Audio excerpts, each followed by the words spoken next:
என் சமூகம் உனக்கு முன்பாய் செல்லும், நான் உனக்கு இளைப்பாறுதல் தருவேன் என்று கர்த்தர் சொல்லுகிறார்.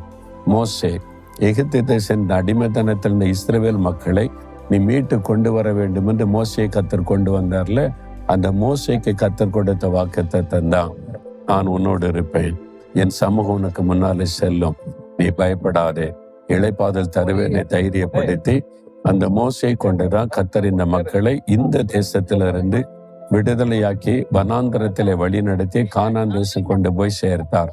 அந்த வனாந்தரம் நீண்ட ஒரு பிரயாணம்.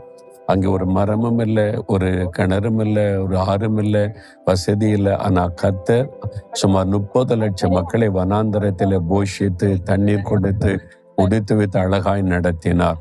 அந்த ஆண்டவர் உங்களையும் நடத்துவார், உங்களை அடிமைத்தனத்தை விடுதலையாக்குவார். என் சமூகம் உனக்கு முன்னால செல்லும் என்று வாக்கு கொடுத்திருக்கிறார். பயப்படாதங்க, கர்த்தருடைய சமூகம் முன் செல்லும், இளைப்பாறுதலை தருவார். ஒரு ஜெபம் பண்ணுங்க. இயேசுவே, நீர் அன்றைக்கு வாக்கு கொடுத்தீர் மோசேக்கு, இன்றைக்கு எனக்கு வாக்கு தருகிறீர்.